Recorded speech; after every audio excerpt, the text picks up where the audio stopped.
Long ago, when these ancient Grecian temples were new, hemp was already old in the service of mankind. For thousands of years even then, this plant had been grown for cordage and coarse cloth in China and elsewhere in the East. For centuries prior to about 1850, all the ships that sailed the western seas were rigged with hempen rope and sails. For the sailor, no less than the hangman, hemp was indispensable.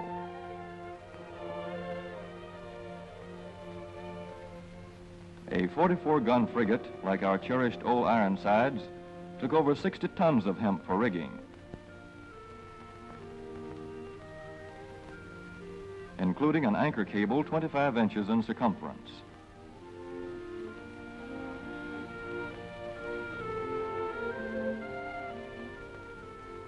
The Conestoga wagons and prairie schooners of pioneer days were covered with hempen canvas. Indeed, the very word canvas comes from the Arabic word for hemp. In those days, hemp was an important crop in Kentucky and Missouri. Then came cheaper imported fibers for cordage, like jute, sisal, and manila hemp, and the culture of hemp in America declined. But now, with Philippine and East Indian sources of hemp in the hands of the Japanese, and shipment of jute from India curtailed, American hemp must meet the needs of our Army and Navy as well as of our industries. In 1942, patriotic farmers at the government's request planted 36,000 acres of seed hemp, an increase of several thousand%. The goal for 1943 is 50,000 acres of seed hemp. In Kentucky, much of the seed hemp acreage is on river bottom land such as this, along the Kentucky River Gorge. Some of these fields are inaccessible except by boat. Thus, plans are afoot for a great expansion of the hemp industry as a part of the war program. This film is designed to tell farmers how to handle this ancient crop, now little known outside Kentucky and Wisconsin. This is hemp seed. Be careful how you use it. For to grow hemp legally, you must have a federal registration and tax stamp. This is provided for in your contract. Ask your AAA committeeman or your county agent about it. Don't forget, hemp demands a rich, well-drained soil such as is found here in the bluegrass region of Kentucky or in central Wisconsin.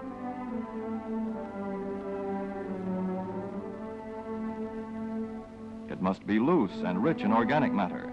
Poor soils won't do. Soil that will grow good corn will usually grow hemp. Hemp is not hard on the soil. In Kentucky, it has been grown for several years on the same ground, though this practice is not recommended. A dense and shady crop, hemp tends to choke out weeds.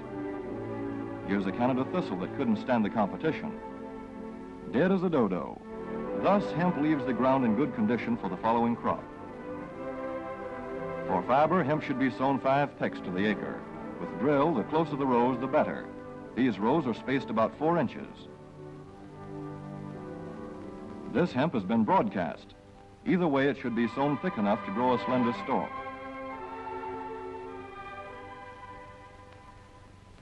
Here's an ideal stand. The right height to be harvested easily, thick enough to grow slender stalks that are easy to cut and process.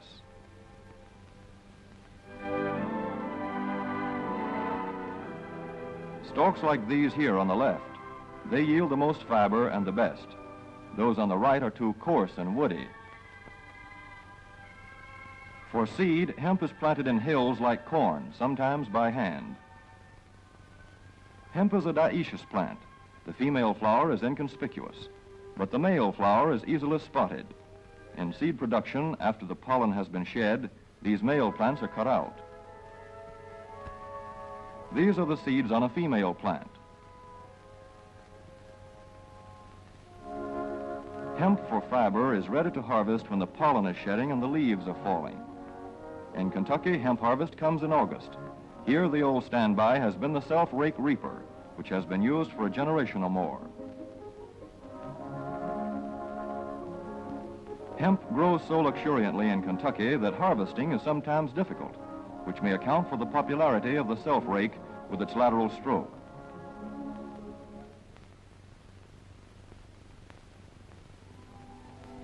A modified rice binder has been used to some extent. This machine works well in average hemp.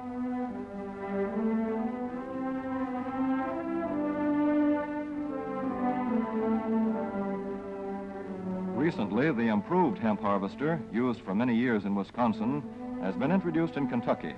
This machine spreads the hemp in a continuous swath. It is a far cry from this fast and efficient modern harvester to the Armstrong model of yore. But here's one kind of harvester, at least, that doesn't stall in the heaviest hemp. In Kentucky, hand cutting is practiced in opening fields for the machines.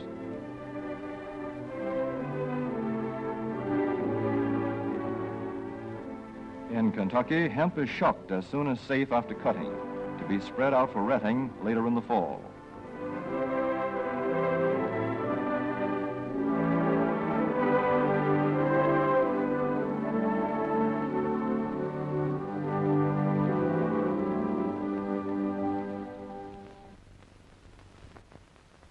In Wisconsin, hemp is harvested in September.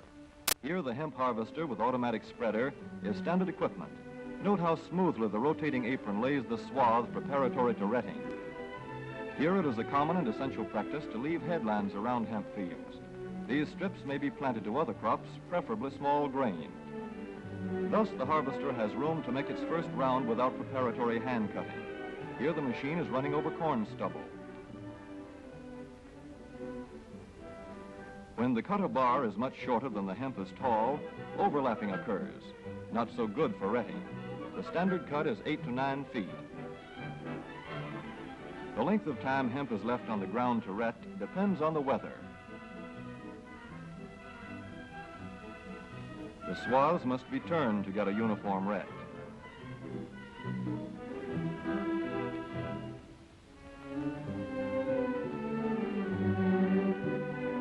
When the woody core breaks away readily, like this, the hemp is about ready to take up and bind into bundles.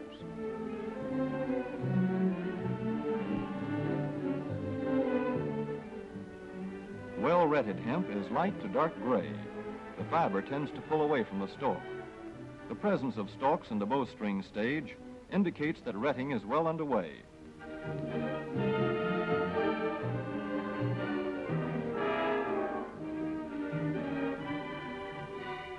When hemp is short or tangled, or when the ground is too wet for machines, it is bound by hand. A wooden buck is used. Twine will do for tying, but the hemp itself makes a good band.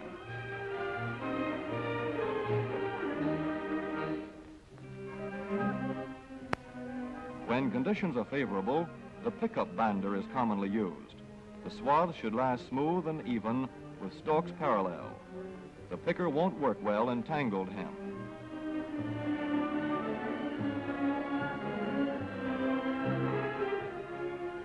After binding, hemp is shucked as soon as possible to stop further retting.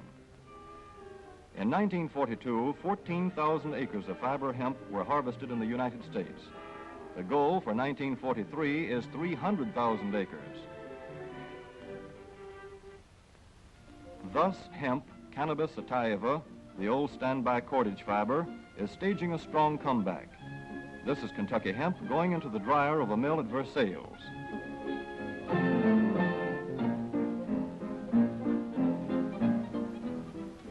In the old days, breaking was done by hand, one of the hardest jobs known to man.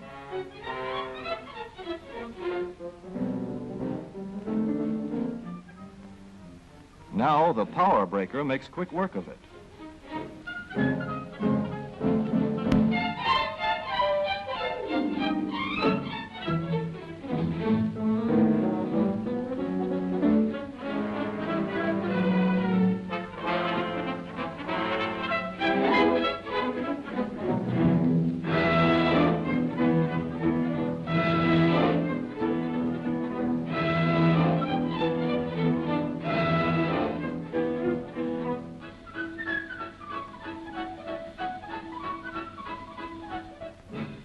Spinning American hemp into rope yarn or twine in the old Kentucky River Mill at Frankfort, Kentucky.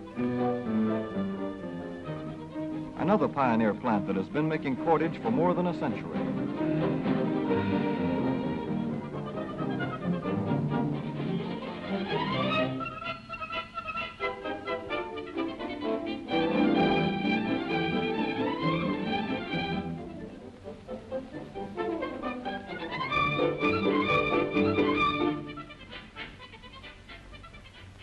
Several such plants will presently be turning out products spun from American-grown hemp. Twine of various kinds for tying, winding armatures, and upholsterers' work.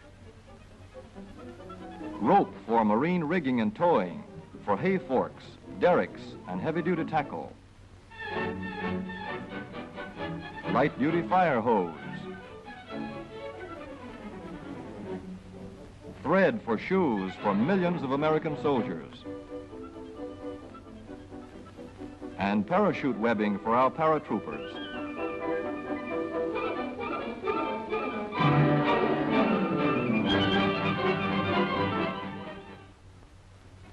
As for the United States Navy, every battleship requires 34,000 feet of rope, and other craft accordingly. So here in the Boston Navy Yard, where cables for frigates were made long ago, crews are now working night and day making cordage for the fleet. In the old days, rope yarn was spun by hand.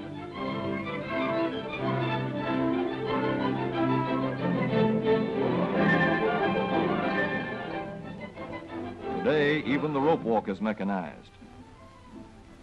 160 fathoms to go.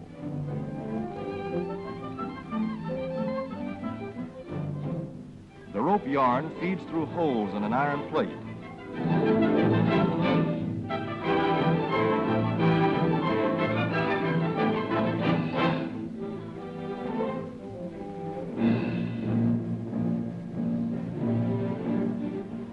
This is Manila hemp from the Navy's rapidly dwindling reserve. When that is gone, American hemp will go on duty again. Hemp for mooring ships, hemp for tow lines.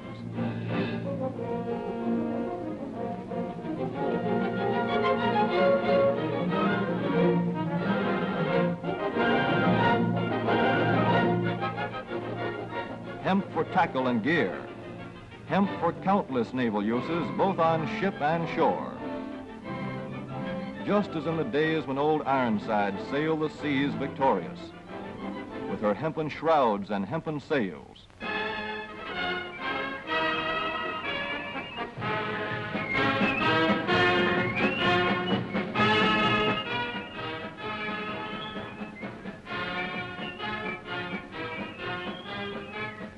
Hemp for victory.